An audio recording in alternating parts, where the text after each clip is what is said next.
So, today we're going to see something a little bit different. This is more towards the architectural type of textures, so it's not that gamey, it's not that extreme. It only focuses on having some intricate small amounts of detail. Okay, very clean, because usually you want very clean stuff over there. And yeah, so we're going to see a few more stuff, and we're actually going to see a base material, which is this one, and we will have a few variations on top of, oops, no,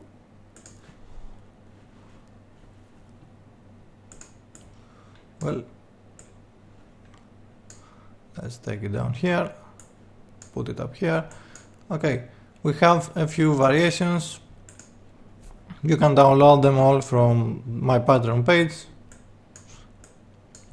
and let's see the other ones as well. They all made towards the same with the same ideas. Okay, they all have pretty much the same SBS, but the microsurface and the color usually is what changes. And you can see that we're going to work with different microsurfaces basically for a few different variations. Now all this could have been on a single SBS, but you know, since we can do it like this and space is not really an issue, why not just do them separately? Okay, very subtle differences, very subtle height.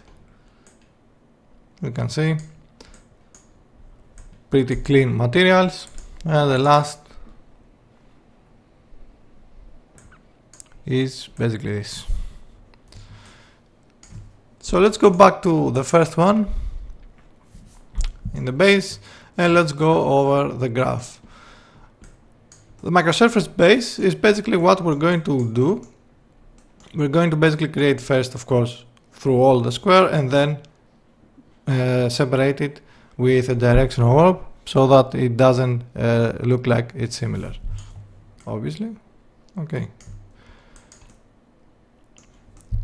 So where I started with this Perly noise zoom, so that we can have the little bumps you see over here and over here. Let me get a little bit better of a shaded view.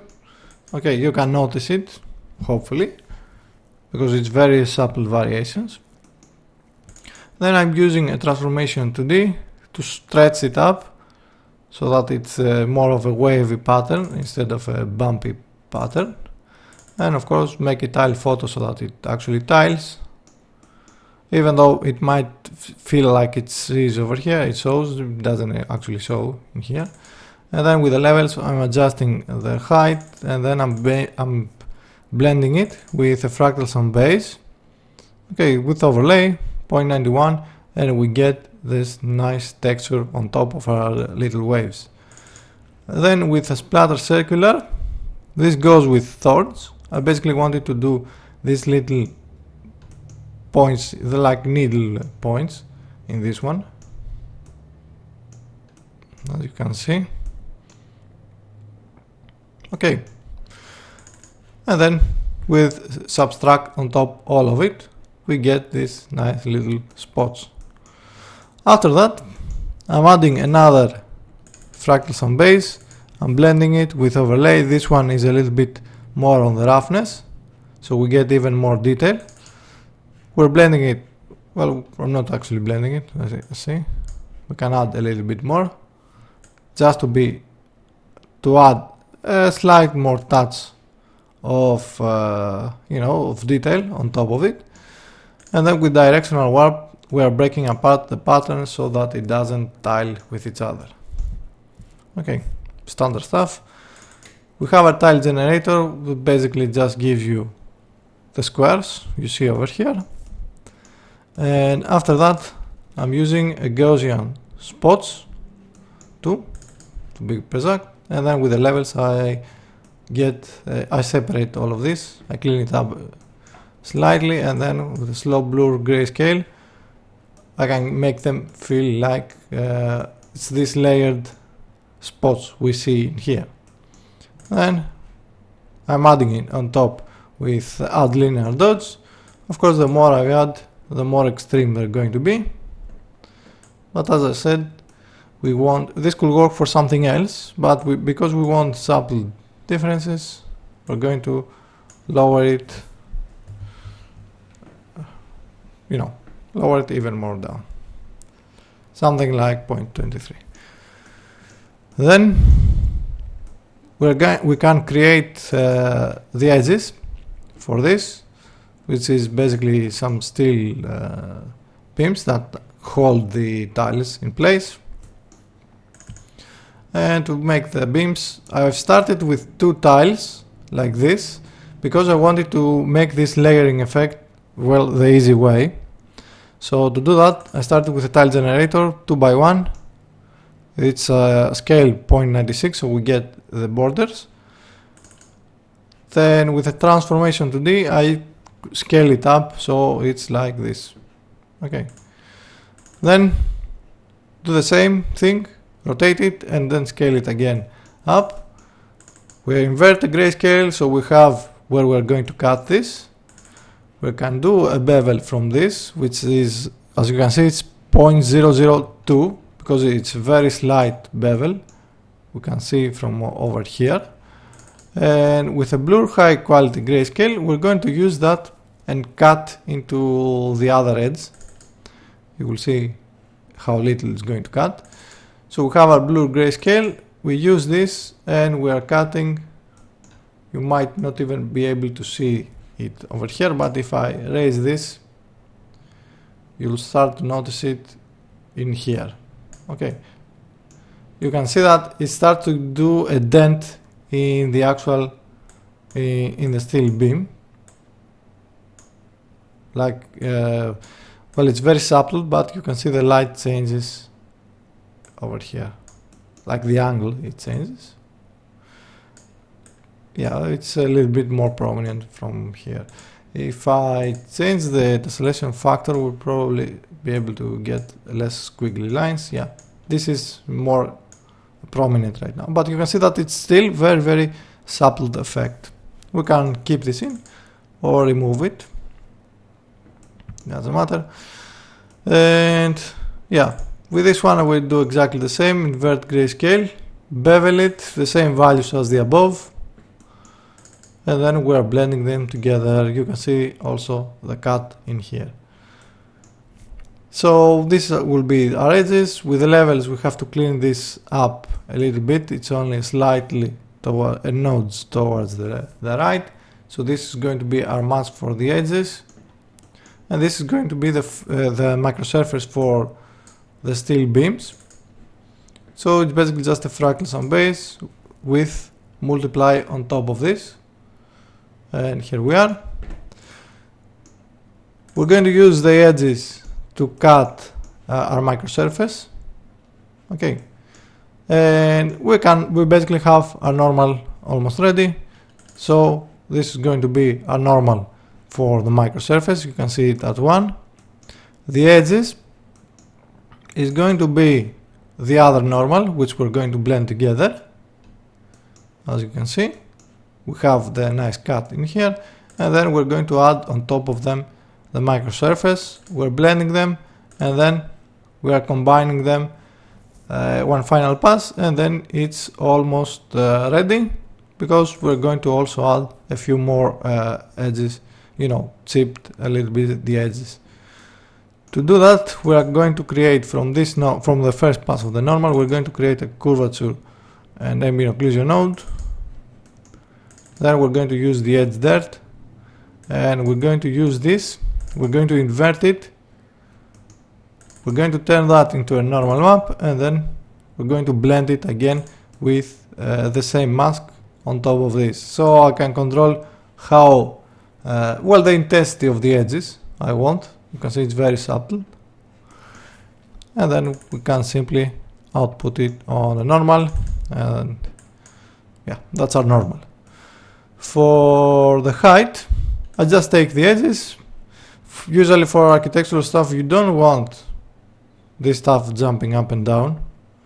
Okay, well, depending what the client needs or wants. So it's just pretty clear height map. Okay, you can see that it's just outputs like this. With the height control, is basically you can control how high you want it, but well, the range is, I think, something like even smaller than that. It's going to work perfectly, because we are talking about not even centimeters, millimeters in here, about 5 to 10 millimeters. So it doesn't really make much sense. And you probably could go away without any height map, especially since this is supposed to be a ceiling. Okay, so after that, what you need to know, these materials are actually on the spec gloss workflow. I'll show you how to turn that into metallic metallic roughness. It's no real big deal. Okay, well, these materials were originally for something else, but yeah, it's not for that anymore. So I'm just going to, I had created it with spec gloss. Anyway, okay, for the spec gloss, I started with the same tile generator, my two tiles, as you can see, but I start with pyramid. Invert the grayscale, so I get this gradient on them. Then with the levels, I basically just tailor it to go towards the edges. Then with the clouds 3, I'm multiplying, I'm doing a slow blur grayscale, and I'm doing another blur high quality grayscale, and we pretty much end up with something like this. Okay, and what I'm blending in here, I'm getting I'm just using the fractal sum base with the directional warp from the tile generator you see over here, and I'm getting this and I'm adding it in here. And well, I have cut it away the edges, and I'm going to blend it with a uniform color at this point. I'm just multiplying so I can control the glossiness with this.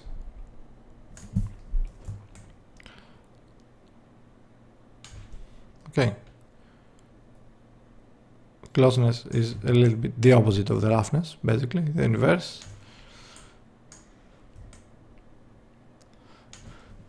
And after that, I'm doing another pass for the steel beams. So basically what I want is the light to not show up on the edges of the tiles, as you can see in here, but over here reflect more. So for the steel beams, I'm using a uniform color. These are steel beams, but well, not beams, you know what it is. But yeah, they are supposed to be painted over. So that's why it's a little bit cleaner. Uniform color, okay, with fractal sum base. You can see that this is a little bit lower on the roughness. I have it over here, and then I'm doing a non-uniform blur to make it feel like it's traced over, or however you call that, with clouds 2 noise, and then we're blending together with our other gloss map. Okay, for the tiles. And finally, I think I've added this, and yeah, and this goes for the edges, I think, actually.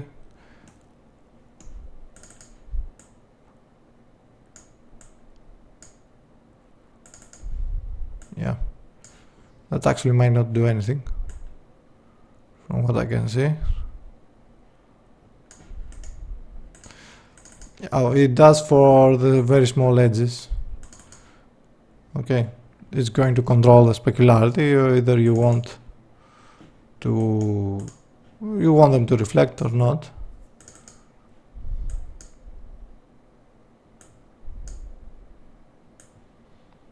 But yeah, it's just too small that it doesn't make much difference. Anyway, and then the gloss map and we output it. And for the specular is close to the metallic, but it actually controls how much the reflections, basically. Your reflections, it's close, but usually your, the how you call it, non-dielectric materials will probably go around the range of 0.04 up to 0.4 for non-dielectrics. Okay, and everything metallic will go on top of that, over that. Okay, these are not full metallic. This is for the chipped edges, this should be for the edges. Okay, now they are full on metallic, but I didn't want them to be entirely metallic, so I'm just lowering down. So specularity is this. Before we see how we can turn this to metal gloss, let's see the other one. So for the coloring, we got this. We're running it through a gradient map. You can see that it's only, well, you probably cannot even see it, but it's only a small difference on the color. You can see it's only just a slight tint and not even, yeah, you can just go with one color, I guess, over there. And then we can blend on top of another gradient map a little bit of where we're basically coloring a little bit more variations, as you can see. If I go with even more like this, you can see it pops up, but we don't want that much. We want very subtle differences, like this. We won't need this eventually, so we deleted it, and then we can also delete this one as well. And from there, we can do another gradient map. I think this is the edges, yeah. From the edges, we're blending this together, and then I'm creating another color from this one, and I'm adding and painting the chipped edges in here. And this one is an AB occlusion pass, but I wanted to pass it on the, well, on the diffuse instead of having an output for the ambient occlusion. This was for reasons, yeah, I cannot tell you. Anyway, okay. So basically, this is your AB occlusion pass. If you don't like it, then just simply don't. Yeah, you can output it as an AB occlusion pass, but it doesn't matter since this is very, very subtle differences. You can say that it helps a little bit variation, but depends what you are actually after. Okay, so this is your your base material. This is on spec gloss. So to turn this into metal rough, we need an output, and we need to use a base color. Well, the base color is pretty much the same as the diffuse, so it won't make that much of a difference. We need roughness, and we also need a metalness. We don't actually have to set this up over here if you want to. This is just to make your life a little bit easier. Let's see, should be metallic. Okay, metallic. This is roughness and base color. Yeah, base color doesn't matter, let's just plug it in there. For specularity, it's close to being the same. We'll see. We might need to adjust the specularity for the tiles, but for the gloss, all it is, we're just going to do an invert grayscale and plug that in. Of course, we need to change the material definition, metallic roughness, and I think it was tessellation for the other. Yeah, tessellation. Okay, you can see that it still works, but it's kind of the opposite. So I'm going to go on the roughness, view in 3D, and this is going to go on your roughness. You can see we got a roughness back, and then to get our metallic, view in 3D, get the metallic, and we have the same material in in yeah, metallic roughness. And I think we can try this also. I don't think it's going to do much of a change, and we might probably also need to, not the normal, I think the height we might need to assign it in case it didn't got it.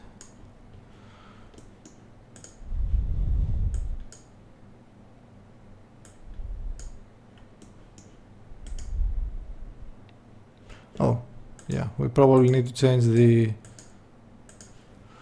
scale. Yeah, it was the scale, and we also need to change the tessellation factor, and let's bring this one down again. Okay, so we have the same material into metallic roughness. So just don't forget to assign the proper material and you should be fine. So you can see that doesn't really matter which workflow you have, you can always switch so easily. Now for the other variations,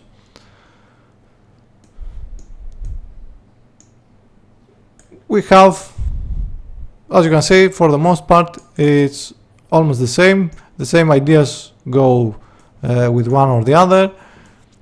So the microsurface base, what I did, I started with the Pelly noise, with the fractal sum, and I'm blending them together with max lighten, with another fractal sum base that this one is way more extreme, as you can see, because we want to get more extreme detail on this. And then we're blending them together. Then again with slow blur grayscale, with a fractal sum base, we get this. You can see the intensity is very low, just to get a little bit of separation in here. Then transformation to D, and I think I lower this, so we get finer detail, smaller detail, and then make it tile photo to make it tile. And I think, yeah, the splatter circular are used on my base material. Transformation to D, I make it even more smaller, so we get these little bumps. Make a tile photo, although you can see that it's already tiling, but anyway. With subtract on top of it, you can see the black spots. Then with overlay, another fractal sum base on top of everything else. And over here it's just another more pass of detail with the grunge map 13. Transformation to D, make it tile. Oops. Max lighten.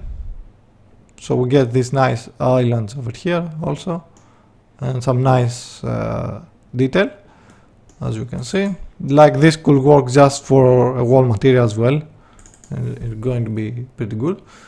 Gaussian spots, levels, okay, the same deal. The major difference with the previous one, we have still our directional warp. The main difference is that we want this one to be, well, we want the metal beams to be indented around now, so they are beveled in or embossed, not embossed. Embossed is the opposite. Well, you know what I mean. The tiles go out, the beams go in. Okay, so basically we're using this. I think it was, well, we're not even using this. It should be somewhere over here. Yeah, we get the tile, or 4 tiles, and we bevel the tiles instead of beveling the edges. So I didn't add the inverse grayscale that I added on the first base material. This is just to break the surface. Okay, and then we are going to create the edges. And then if you want to add more height variations, you can, but I don't think it won't matter, since you're supposed to be looking at this from this far away, and even more far away since it's a ceiling, something like this probably.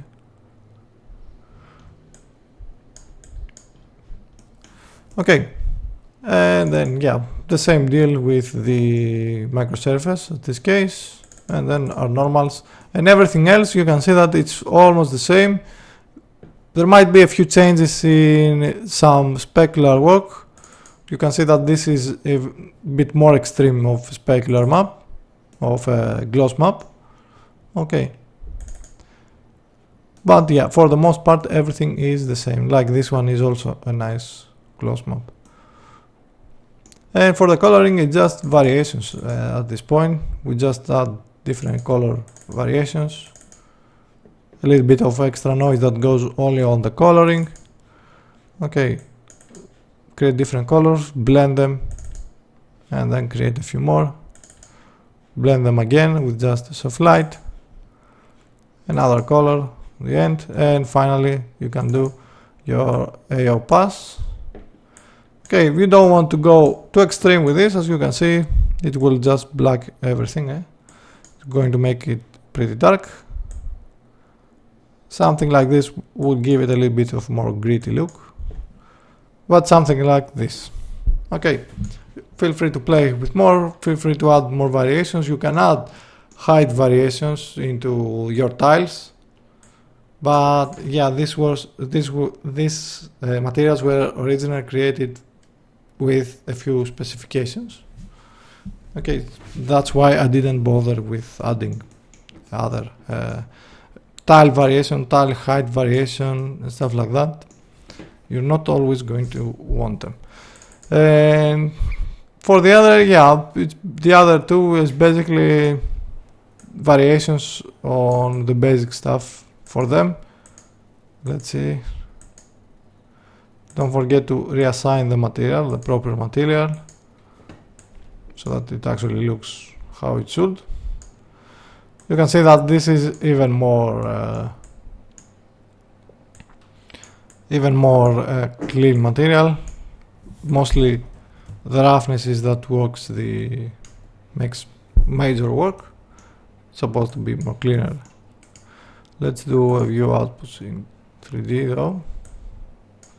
Yeah, we had the previous stuff. Let's fix the material as well. Okay, as I said, these were made for some specific case. So yeah, there's that. As you can see, still the same base, and finally the other one is it's kind of a mix of more pronounced microsurface, as you can see, with different height outputs and of course indented. Okay, so I'm not going with the microsurface. It's pretty much only the microsurface changes, and for the most part it's just changing sizes, adding and removing more. Like over here, I believe we don't even add the Gaussian spots. We can well, let's see, let's add all of it.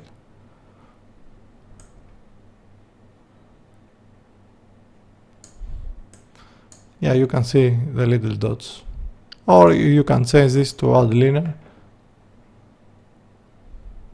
Okay, and you add different variations. As I said, this could have been one material as well, but yeah, it isn't. Anyway, so that's it. Like, subscribe if you like to see more. You can also support me on Patreon. Now you will notice that I don't post weekly anymore, because I want to focus more on quality rather than quantity. Okay, and this was I wasn't originally planning on this. I'm planning a few other stuff currently. Okay, and yeah, that's it. I'll see you on the next one.